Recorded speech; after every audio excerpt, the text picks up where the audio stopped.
Okay, this is whew. All right. Okay, let's make sure all my camera angles are good. Am I looking good? I'm looking bad. That's fine. You're not here to see me. Okay. Ladies and gentlemen, welcome to my TFT dev drop rundown, is how I would phrase it. My Galaxies mid-set update rundown. How would we do that? So, TFT Galaxies is doing this really weird thing. So, they're doing a competitive season this year with the World Championship. So, instead of introducing a new set now, or kind of in the middle of the year, they've decided to kind of do a mini expansion on their current Galaxy set, which adds 14 new champions as well as a bunch of different new stuff. I've seen some of the changes, full disclosure, a little bit ahead of time, but I didn't really look too deeply into that, and I'm just here to talk to you about what I think about the game. Currently, I would say the stuff that I would like the mid-set to change is that one of the problems that people talk about in the current Galaxies, rerolling is too strong.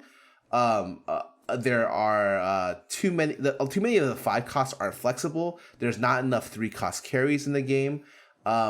Those are pretty much the biggest kind of problems that you see the most consistently. Everything else is kind of, I would say, underneath those, so to speak. And I'm sure they do a lot to address those specific things. So let's go down. TLDR, all Valkyries and Voids are out. I think Voids are super hard to balance, and Valkyries being out are... I only care about Kale. So I think Kale is one of the best units they've ever printed. Me losing Kale kind of hurts. She's super cool to play, really cool to build around. I love everything about her. But so I'm kind of sad she's gone. The other 2 units, I don't really care. Voids, I think they're just hard to balance. I don't mind that they're out. Cool. So the Cassin and Lux are out. Of these 3, the only thing I care about is Cassin. Cassin... The reason I care about Cassin is because he's one of the 3 costs that feels really good. You put Cassin in every comp, and he has great utility. You position him uniquely. You position around him uniquely. He gets great value in every situation. I love him for what he is. But I think the reason why I love him so much is because I can't do that for many other 3 cost units. So I think as long as they introduce new units that are good, I don't have to depend too much on Cassidon being my mid-game god. I'm okay with them removing it, even though he's kind of like a linchpin in a lot of my compositions right now. Lux and Sona, I think, are pretty tame units, especially Sona. I don't care that they removed. New champions, Zed, Riven, Janna, Vayne. Great. New traits, Astro, Battlecast with their own champions. Cool. Total of 14 new champions. A whole spaceship load of small changes to current items, champions, and systems. Cool. So it's pretty much half of a new set, or a third of a new set. We're trying something new. So gradually adding new champions to Galaxies like we did in Rise of Elements. We're putting all new gameplay elements into a single mid-set update. This way you'll be able to enjoy the set for a bit longer while facing new exciting challenges and goals. We'll hope you enjoy a fun experiencing your favorite Galaxy champions in new ways. Also, we don't want to add too much bloat to the roster. If there's too many different champions, many builds become too risky to pursue. To add some fresh faces to the mix, we'll be removing a few champions and traits, and that's where we'll start out. Out with the old, in with the new, as they say. Okay, well, you can keep Kale next time, all right? Who's leaving? Everyone TFT is connected, but to varying degrees. When we look for champions to remove, we want to identify the ones whose roles overlap with those of the incoming champions, but traits were self-contained enough they can be removed without upsetting the entire meta. So what did we talk about? Void. The gate to the Void is closed, which means the rest of your Galaxy journey, you can no longer ignore enemy defenses. Okay, yeah. So I don't care. Really hard to balance units. Cho'Gath has come twice now. I'm okay with it. Kha'Zix has come twice now. I'm okay with it. Vel'Koz. Actually, I hate Vel'Koz. I think having your 4-cost main mage carry be like a conditional channel laser beam really sucks. Like, I want to play mages sometimes. I want to be like, I want a soul set 1, and I get like shitty laser beam. Like a little like laser beam from a pen sometimes. And so like a lot of times I really dislike Vel'Koz. I feel like he's not very splashable in a lot of compositions. Stuff I can't really do. And I just don't like him. So them removing Vel'Koz for me, replace him with a cool mage carry, I don't care. And then like that, I'm happy he's gone. Valkyrie. These Mylis have made their Their legend, if you're most players, you marshal the power to win, game, or ground your teeth as they laid waste to your team. The parts of these champions leave some pretty big boots to fill. Who will step up and take their place? Kai'Sa, Kayle, MF. Of these three, I only care that Kayle is gone. I actually am happy MF is gone, mainly for one reason. I think mercenaries are not good for the game. Multiple mercenaries tends to make it feel like all the strongest 5 costs are things where you have to chase the unit and then chase the upgrade. I really dislike that because it's really hard to balance, and they're just kind of a mess. And especially when one of the strongest 5 costs are tied to one of the strongest 4 costs. So in this situation right here, like all your in-game comps typically toss this in, and I'm just like I don't want my comp to eventually just have MF Kayle in it on every single situation, and that happens quite a lot actually. So Kai'Sa being removed, irrelevant. I don't really care. Kayle being gone again. Kayle is one of the most satisfying carries I've played. I think when talking to one of the devs, I think Mort said like Kayle was like similar in satisfaction to like Draven. Draven said one is probably one of the most satisfying carries to play. Long range, heavy hitting unit that you just felt like when he like threw its axe there and he crit that guy, you're like, damn dude, I fucking love this unit, you know? And I think similarly, I feel that way about Kayle sometimes, where I'm like, wow, these waves hurt. They do a lot of damage. I love how it comes out. I love how flexible the items are with Kayle. You can probably put anything on her from Morello's to Rageblade. I really loved it. So I'm really sad that she's gone, and I hope the replacements are really cool to make up for it. Sona CZ Cleanse left little room for counterplay. She's removed to make room for... Okay, I don't really care about Sona. I'm gonna be honest. I understand why they removed her, but I never felt like Sona's CC Cleanse mattered that much, personally. Cassio was one of the unsung heroes of the galaxy. Mana Reaver was powerful but undervalued trait. Celestial was a nice splash. He was the first champion with AoE disarm. Yeah, that was cool. He too must return to the void. I already talked about how he was really cool, and there needs to be more 3-cost carries to replace him. Lux, yeah, okay, I don't care about Lux. Sorry. New champions to existing traits. We're also adding a few champions around the existing traits to make certain team comps more interesting to run. This includes adding a new Cybernetic so you don't have to rely on hitting a legendary to get the gold badge, a new Blademaster who can use AP items, a new Rebel who doesn't have to stick with the group. Let's take a look. Vayne. Okay. So, Vayne is a new Cybernetic Sniper. Tier 3. That's really... Okay, when I think of Cyber, I always think like more early Cyber units means that the Cyber 3 trait becomes really interesting because you can be very flexible with how the comps form from Cyber. So I'm already thinking how to put Cyber into a comp. Like Caitlyn plus Vayne is obviously going to be some sort of cybernetic comp, similar to how Lucian plus Graves is early as well. Anyways, focuses for 10 seconds, tumbling away from the target every third attack. Vayne is invisible while tumbling, and first attack after each tumble deals additional damage. I think the biggest thing to point out is the tumbling away from a target, which is really good. And every third attack is a percentage of her attack damage. Remember, as a sniper, that means she does an incredible amount of damage. Cybernetic Sniper, she gets base AD, as well as the fact that she gets... Sniper is one of the best damage buffs in the game. It's actually insane.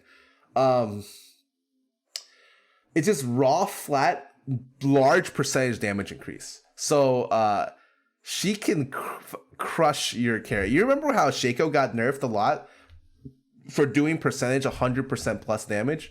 That's how I feel about Sniper. And that's kind of what I want from a tier 3.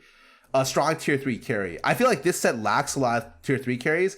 Them introducing a tier 3 top tier carry initially, this is what I'm looking for.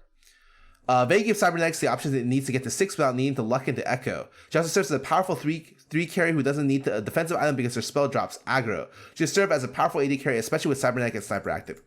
And that's cool. They can now tone down Cybernetic 6, and then kind of make Cyber really interesting as well.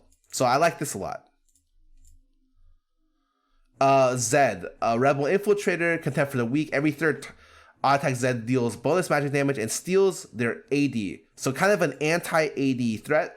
If you position them, it's an Infiltrator. If you position them in front of their carry, imagine stealing the Vayne's AD. So she does no damage. So that's kind of cool. Really like the I really like the introduction of new things, stuff like stealing damage, the AoE disarm from Cassidy over here. I think these kind of new things are really cool to play around, really cool to have, as long as there's enough counterplay to them, right? So they bring unique capabilities to Rebel lineup. As an Infiltrator, you can jump away from Rebel Clump, offer a new way to spread out. In addition, he serves as a great anti-carry who could steal away from carefully stacked AD, great for getting into those pesky snipers' face. Exactly like I said, right? Which is good. I think that's cool. Rebel Infiltrator means that early 3 Rebels can do different pivots now, into like holding Kazakhs on top of the other stuff, which is interesting. Okay, what else? Riven, tier 4 Chrono Blademaster. Okay, just being a Blademaster alone, Riven, this is looking like the next top tier carry. She shields herself, she does magic damage, and every third cast, she does her ulti, like her in-game ulti. And since she, that's nuts. Like she's gonna go crazy. I think that's cool. I like having the idea of playing around really cool 4-cost carries. And the fact that she's a Chrono Blademaster, Chrono actually has like the Chrono units. They're like there's multiple tier 1 Chrono carries, right? You got TF, you got Caitlyn, and then there's like you go to Shen, and then you go to Thresh, and it feels like there's not really a sick Chrono carry, and I think that it's interesting that they're deciding to introduce one here.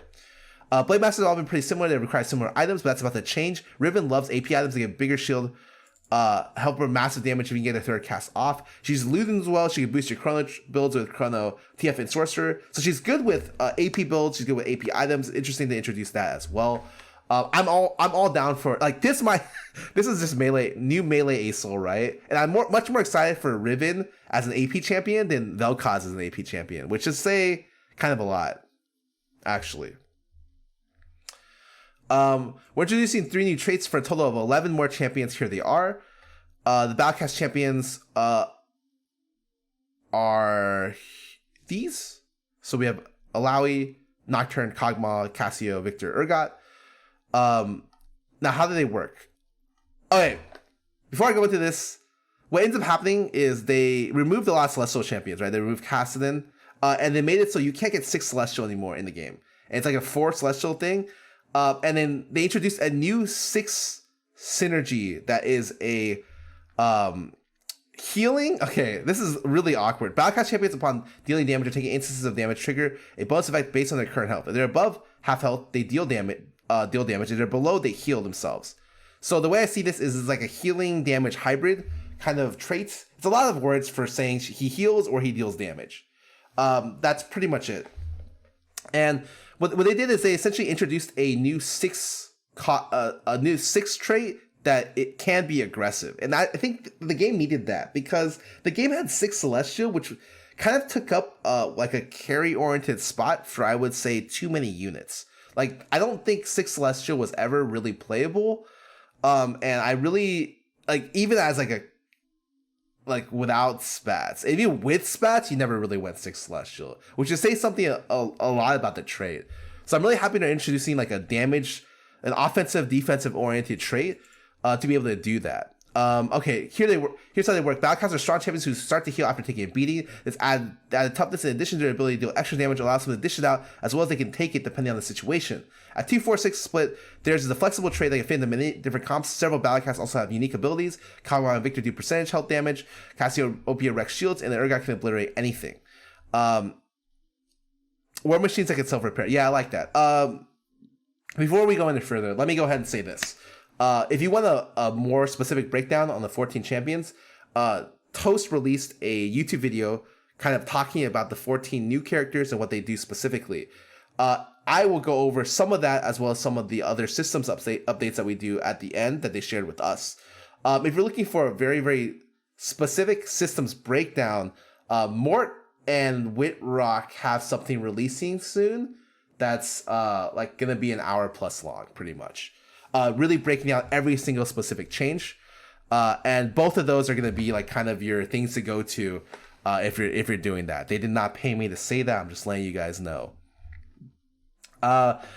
Anyways, I don't need to cover the back. The comps are gonna go out because visually that just it's kind of weird to talk about when I haven't tried it. Okay, the next thing is Astro. It reduces your Astro champion's mana cost by 30. Okay, I love Bard. Bard is one of the most fun champions in League of Legends. I'm very happy to introduce him. I also am very happy to see Teemo. Probably one of the most desired units to be in TFT in a long time. And I love Gnar, and they're bringing him back. Gnar was one of the coolest set 1 units. When he did like a sick ulti, you're like, yeah. And when he ultied in like the wrong direction, you were really fucking mad. And so I love that. I love like almost all of these. Not unless I'm like, eh. But like I love either the unit designs, the unit themselves a lot here. And so the trait reduces the mana cost by 30. What are these? Nihilus, Vanguard, Mystic, Brawler, Sniper. Astro champions are much more out there. They're astronauts. And each one brings something different to the battlefield. Nihilus stuns the enemy frontline. Gnar returns to set with his new giant team shove. Or his giant team shove. Teemo places powerful shroom satellites on the board that do tons of magic damage. Perhaps the most out there in the bunch is Bard. He's relatively weak in a straight up fight. He's a unique and powerful ability that creates, you guessed it, meeps. They can be sold for 1 XP each, allowing you to level up a little bit quicker than your opponents. Okay, Bard is the champion that is going to be really hard to balance, and everyone's going to try to figure out how the hell can I abuse this unit to go to fast level 8 or fast level 9. He has 90 flat mana, and so like everyone's going to be like, how do I put Shojin on this unit and like kind of like ulti like a billion times, maybe make a really, really like tanky team so the fights elongate out. So that as a Bard, I'm able to kind of ulti like 12 times in one fight. So rather than printing out like LP or printing out mana, Bard prints out XP. He's an XP printer. When I first read this, I was like, what the fuck? How do you balance this? But I honestly, it's going to be really interesting. I think it's something that creates more value for items like Shojin early. Like Slamming Shojin sometimes doesn't have a good mid-game carry. And maybe this is a situation where it's like, well, you're slamming Shojin to accelerate your it's like ramping. You're ramping your XP all the way to endgame. And maybe this is something where like because it's a tier 3 unit, what happens if you stay level 6 and just roll for tier 3 Bard and then use the Bard XP to send you to 9, you know? I think that's kind of interesting, right? A lot of really cool ideas that you can do with this, and I think it's gonna be really hard to balance. I don't know how it's gonna be done. I don't even know if I'm gonna like it, but it's very interesting. Astro comp to try again. I can't really visualize it, so I'm gonna glance over these. There's strong utility crown control to top the enemy team while Sniper is chunking down. Watch out for shrooms. Got it. Paragon. Okay. This is like the new 5-cost OP. So first of all, it's Janna. She's a Star Guardian. Putting her on the board converts all your team's auto attacks to magic damage. So let's say the other team is full Vanguard stacking and you can't break down their a billion armor. They got Thornmills or Brambles or whatever. And then you just put her in and all of a sudden everything's good. Everything's cool. It comes to aid of her fellow Star Guardians, wielding a powerful spell that knocks up enemies and boosts allies' attack speed using their unique trait. You convert your team to do mostly magic damage, which can be useful if you're struggling against Vanguards. Of course, you need to watch out for Mystics and your team-wide magic resistance. Either way, Janna can table flip your matchups just by being on the board. What they don't have on this sentence, for some reason, is there's another line to this, which is your Star Guardian basic auto attacks do true damage. I don't really know why that's not here, but I'm pretty sure Mort said it should be here. So it actually doesn't mean too much because it's just their basic autos, but it is definitely something that spices up the end game. The changes come in hot. Yeah, the changes come in hot. So it spices up your end game a little bit. It makes Star Guardians have a real top end. And the most important thing is it makes Star Guardian Spatula on physical damage carries really strong.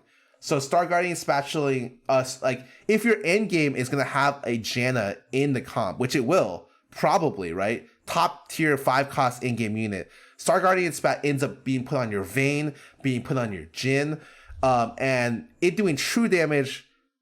I mean, Void was a problem because Kha'Zix did true damage. Void Assassins from set 1 with Cassidy was a problem because they did true damage. So the Star Guardian Spatula becomes incredibly powerful because of this unit. It only applies to other Star Guardians, yes. And that's the one line they're missing from this. So, that's going to be interesting. By the way, all these changes are subject to change. A lot of the, we got sent out a couple things beforehand, a couple days ago, about what's new, what's in the set, if we wanted to talk about it, create content about it. And already from the stuff they sent us, some of the stuff has changed, whether it's number-wise or just removed. I'll be going over one of the changes later, right after this, I have a little notepad of stuff. But just letting you guys know. So the stuff changes really, really quickly. And all this stuff will be on PBE starting tomorrow. So me plus everyone else will be playing PBE tomorrow to try out everything new. Anyways, let's keep going. Other changes, that's not all. With this update, we're making a few other changes to existing champions. Chrono buff 4 and 6, and also added an 8-piece, which makes sense, right? They added Riven, so it's Chrono Blademaster, okay? And remember, because they added a Chrono Blademaster, so already there's a Chrono Blademaster in Shen, which means that whenever any two major traits overlap with one, it's really easy to always fit in a third blade. So 3 Blade with Chrono is going to be very, very easy to play. And turns out Blades are very, very good with Chrono in the first place. So I was streaming yesterday with Sox, the rank 1, rank 2 player who's coaching me. And he thinks Chrono 4 is not a real synergy. And neither is Chrono 6. It's just, they're just so bad because they come up so late that they didn't really do much for your team. So getting buffs on these means that Chrono 4 and 6 are actually turned into something like reasonable. Darkstar now has breakpoints at 2, 4, 6, 8 instead of 3, 6, 9, and now buffs Darkstar champions on any allies that's not just other Darkstars. Thank God, because 3 Darkstar also wasn't a synergy. When you play snipers, sometimes you just don't even put in 3 Darkstar because it doesn't matter to add 30 AD to your Darkstar unit for nothing. So this is actually really, really cool. It means that even with making Darkstars 2, 4, 6, like you can just throw in a random Darkstar. Stuff like Xerath being thrown in randomly, and Xerath is a great unit, by the way. It can carry Rageblade really well. Just being able to have that and have it charge up with AP over time is really great. Having these synergies be more splashable is something that should be a thing that Riot looks into, because you want to have very versatile boards that kind of can play off of each other, and that's what makes games interesting. The mech pilots are getting a lot of buffs, but now when the mech pilot dies, the pilots come out quite damaged. From what I understand, that means individually the units are going to be a lot stronger. So Annie 2 is not a unit, like not a real unit. She's a fake unit. She's like a Malphite 2, maybe a little bit worse. And like outside of Rumble 2, which is somewhat of a real unit, like the other units aren't very real. Like they don't do much because the mech pilot synergy takes all of their relative strength. But now that the cases where the pilots come out damaged, but you can splash the pilots in more, it's similar to Darkstar, where it's like, well, now you can chase these smaller synergies a lot more. Something that's really good for the set. Remember when they made 2 Infiltrators reset as well? They added 2 Chrono, giving the buff immediately initially. Now, don't get me, like, those are really good changes for the game. Now, don't get me wrong, Infiltrators are busted right now, but the actual core change itself is very, very good for the health of the game. Sniper now has a 4 as well. Vanguard now has a 6. Cool. That's nothing surprising. They added snipers. As new champions, Ezreal is now more utility focused and is able to catch much sooner, but deals less damage. Fair enough. I think that's really fair. Because he has a really strong utility spell. I don't need it to really do damage if they're adding 3 cost carries. Syndra now kills her target, extra orbs, move on to the next target, never waste an orb again. Cool. That's really, really nice, because it means that it's like sometimes she ults someone, she just straight overkills the target. It's lovely that you're able to play Syndra to where like she could just kind of bounce her balls to the next target. After the 3rd cast, I think any ulti Syndra shoots will 100-0 anything. So I kind of like it. I like it. I like it a lot. It's really nice. It feels a lot less frustrating if you like overkill a really healthy unit by like an extra 1,000 damage. Jade attack speed now scales with star level, so Darkstar Killer's 3-star form is even scarier. Cool, they made another 4 cost carry even better. That's great. They added, on top of that, they added 4 snipers, which is also great, potentially great for Jhin. It always felt like upgrading Jhin never felt too good outside of the actual health, because the attack speed and skill, this feels great. The health and the base AD, sorry. Really is Soul Fighter ships now drain enemy mana. I was really against the idea of them reprinting Demon. I don't think I ever want Demon in the game. Mana drain is the most annoying thing you can put in the game on a synergy by synergy form, especially for a percentage based proc for multiple units on your team comp. For a individual unit to be able to drain mana at a 5 cost, I think is much more balanceable and much better. So one of the biggest problems that we talked about at the very beginning of the rundown, the very, very beginning, was that there's a lot of 5 costs that aren't splashable. GP, great unit. MF, great unit. You're probably seeing both of those in a lot of comps late game. How many times have you seen Echo in late game? Even if you're playing for Infiltrators, do you ever see them play Echo? The answer is no, because Echo's power budget is put a lot into his Cyber trait. And it really Soul's power budget is put a lot into his Rebel trait. And because of that, they're not able to be splashed. So what they did was they now made it so Really Soul has a unique function on top of that, so it's not too tied into the actual Rebel trait, which I think is really good, makes him more splashable, ideal for the game. Echo now casts sooner, attacks a number of times instead of every enemy unit. So hit them multiple times if there's only a few champions left, and he also slows the attacks of the champions he hits. Okay, this is great. I love that he's able to hit the same unit again and again. I love that he has utility so you can splash him in. It just makes him more playable in a lot of different compositions. I'm gonna tell you right now, the attack speed slows 50%. So it's like he gives Frozen Heart. Oh, in the last 7 seconds is that the information I was told. So he literally gives you permanent, pretty much fight permanent Frozen Heart on the entire enemy team. So yeah, he's very splashable and he's very fucking strong. So it's gonna be really interesting playing this character. He probably does less damage to compensate, but he's very, very, very, very interesting with additional utility like this, and Asol's interesting with utility like this. Let's move on. IH now sets the critical strike chance to 100%, but also does less bonus damage.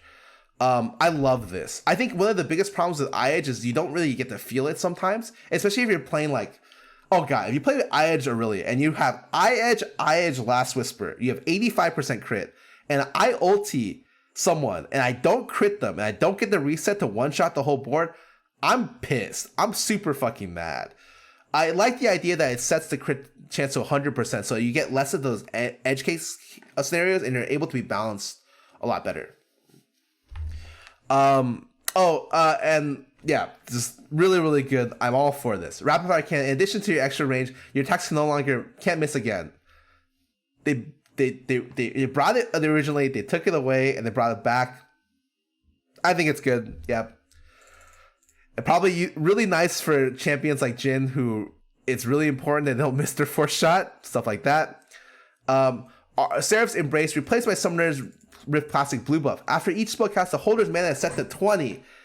This item is unbalanceable. Just straight up not balanceable, because if you stack multiple ones, it literally negates any unit below 40 mana. So they had to force a way to do it to where it sets it to 20 max. I understand completely why they had to do it this way. 100%.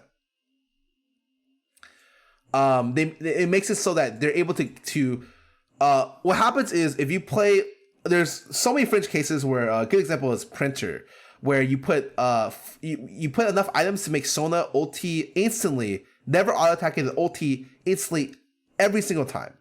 But what ends up happening is that stacking these kind of mana items make it so incredibly OP for fringe case scenarios that it's really hard to balance. So instead they made it to where the holder's mana is just set to 20, which means that I think on average you need 2 auto attacks to proc 2 auto attacks to proc 20 mana. It's on average. There's some that's a little bit different, but yeah, 2 auto attacks to proc 20. Much more easy to balance the the floor of this ability, so you don't have those insane fringe cases where you're playing against Printer Sona. They have to specifically nerf a 6-item combination just for one comp. Demolitionist Charge joins the Demolitionist Charge join the Battlecast lineup. Replace with Battlecast armor. Grants the wearer the Battlecast trait. Obviously, no. What this should say is they removed Demospat, which is great. Big balance nightmare. We all guessed it was coming because it was like, okay, well, how does mech win games? Get to top 2. It's like if they get demo spat, no one's having fun, right? Only you're having fun if you're the demo player. So big balance nightmare. Them removing it, that's a thumbs up for me. That's a good job from me. It's all good. I'm all great with this. No new galaxies. Removing Lilac Nebula. Oh shit.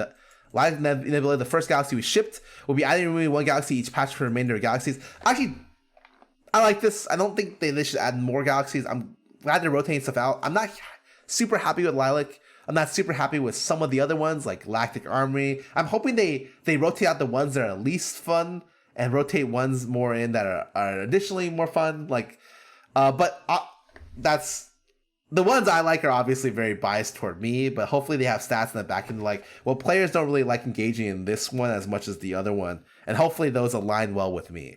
I'm not huge on Medium Legends, I'm not huge on Galactic Armory, so... Tier 3 champ pool expanded from 16 copies to 18 copies of each.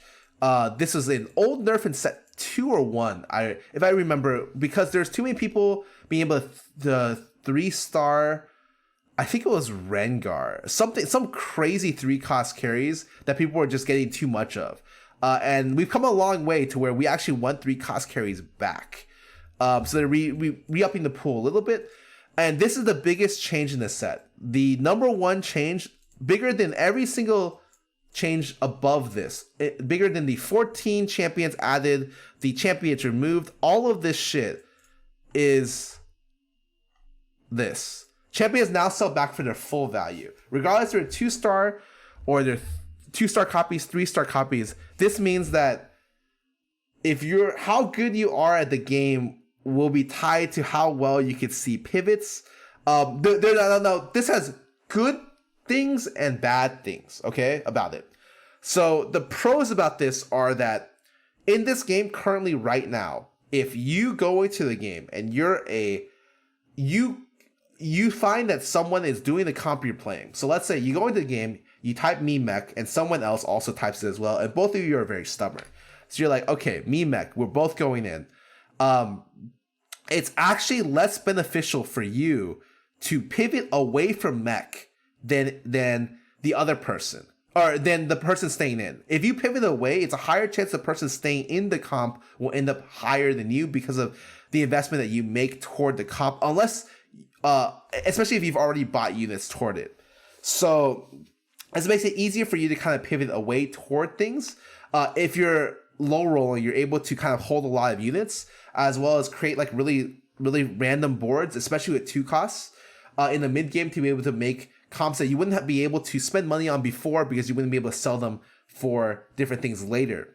Now, let's talk about the bad things. The bad things are, if you're high rolling, you're omega fucking high rolling, you will have, you have the chance to make godlike boards all around. With one caveat, you have to be fucking good. The skill expression in this game is now really high. And if you have a lot of APM, which I feel like I'm thinking of one player who came from StarCraft, had a shitload of APM, is gonna really like this change, because I think Polt's gonna go crazy with this stuff, because he's able to kind of see transitions really well as he holds a lot of different units. So this is a change that kind of ups the skill expression of the game, especially when you're at the point where you have so much gold you can spread it around to a lot of different units. This is a change I'm being told is highly experimental. It may not ship, and it's very divisive. So I'm excited to try it out. I don't know if I like it or not. My initial thoughts are I think that it should sell back for a reduced value, less than it is right now, but there should always be a gold penalty, like a 1 gold penalty for the sell back. That's my initial thoughts on the matter. But I don't know. I'm always a person who likes to be more hands-on rather than theory. So that I don't know what to expect, but it's something that I'll be trying out immediately tomorrow. The next one, Neeko's help always works. If there's nothing in the pool, Neeko will create a temporary unit just for you. This is crazy. I don't know if I like this either, because there's some situations where you should be benefited for holding units to snipe people away from getting 3-star 4-cost units or 3-star carries. So I've had a lot of situations where I'm going for 3-cost kill, and I look around, I'm like, okay, how many kills does this guy have? Okay, this guy has 3, this guy has 1, I can't go it, you know? Because there's only 12 in the pool, and that means I can't get it. But now, if it's like, I have 3 Neekos, well, I can always get that. And there's some situations, especially with Neekoverse, where like, I don't know if Neekoverse is bugged, but I swear to God, on Neekoverse, there's always someone with 3 Neekos. And one person always has 3 Neekos.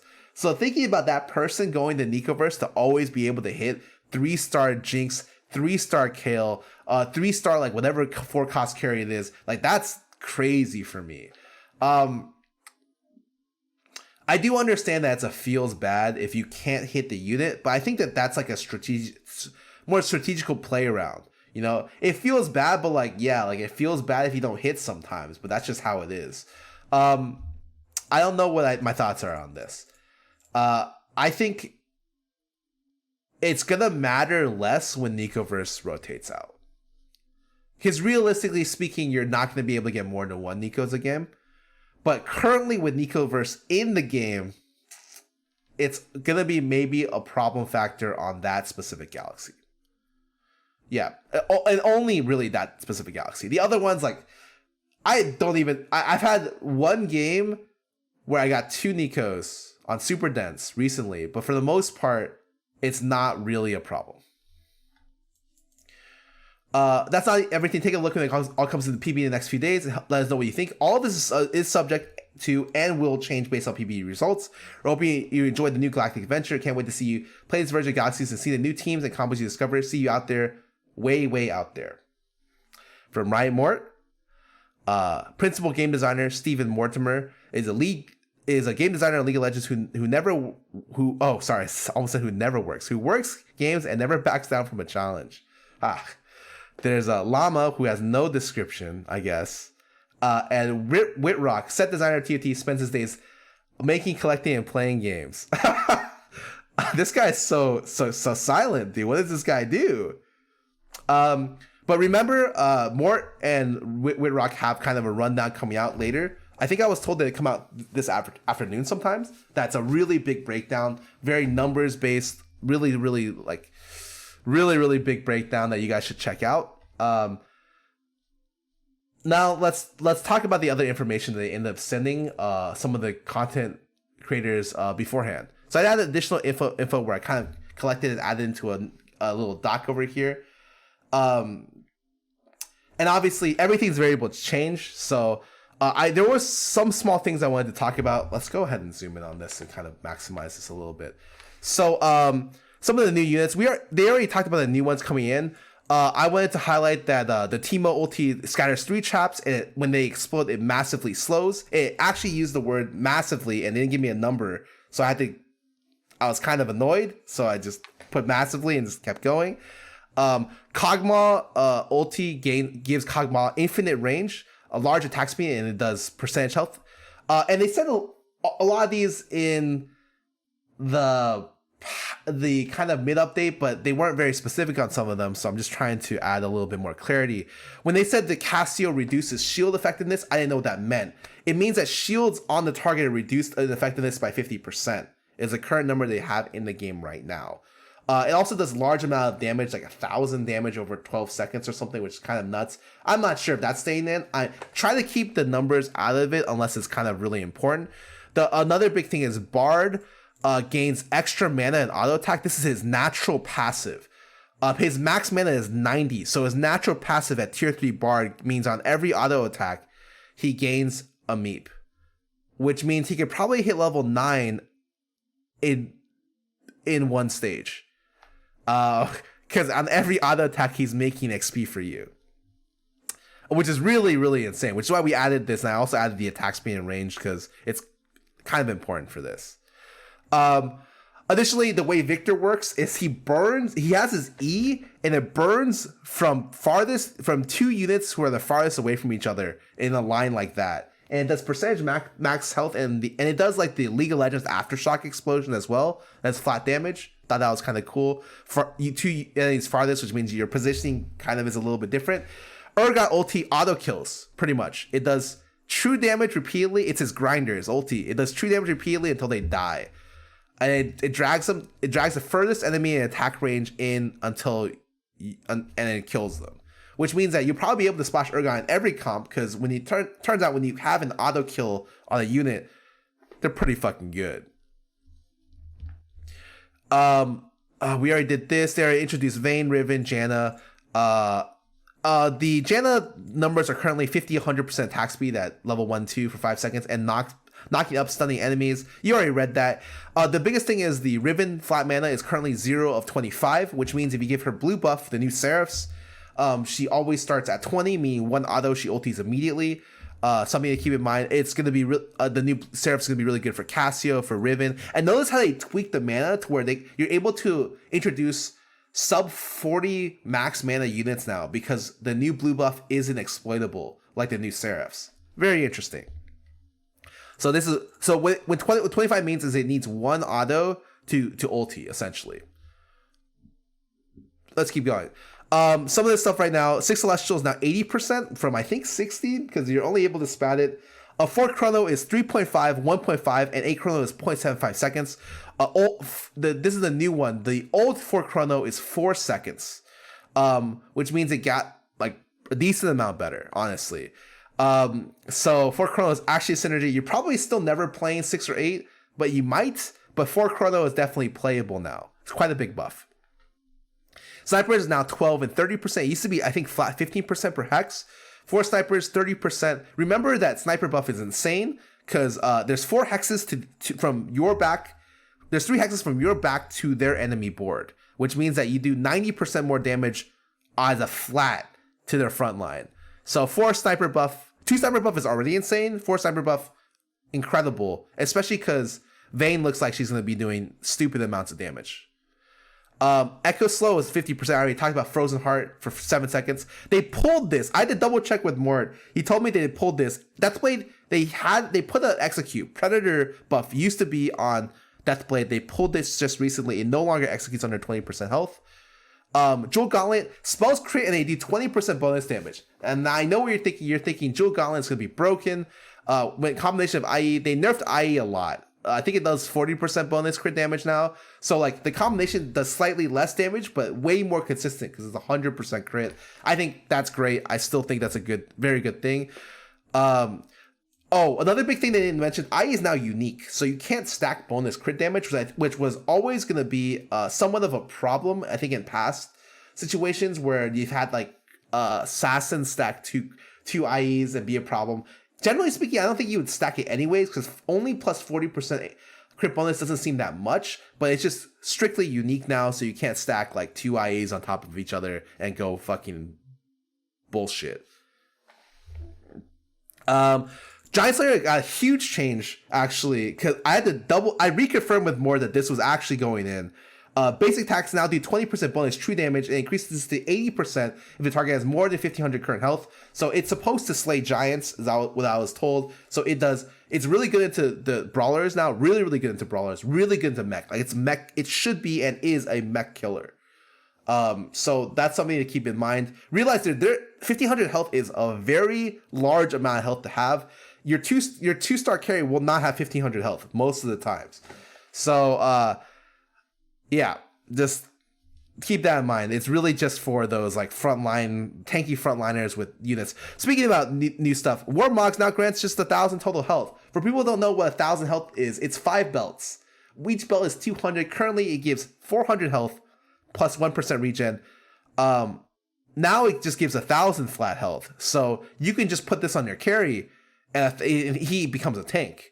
So Warmog's effectiveness is actually really good now. I thought Warmog's is a little bit sleeper. just in general, like it's not that bad, but definitely now, like you can just put it on anyone. 1,000 flat is an insane amount of health. I don't know if it still has the health regen, but I think I would take the trade-off because 1,000 flat health is just 600 more health.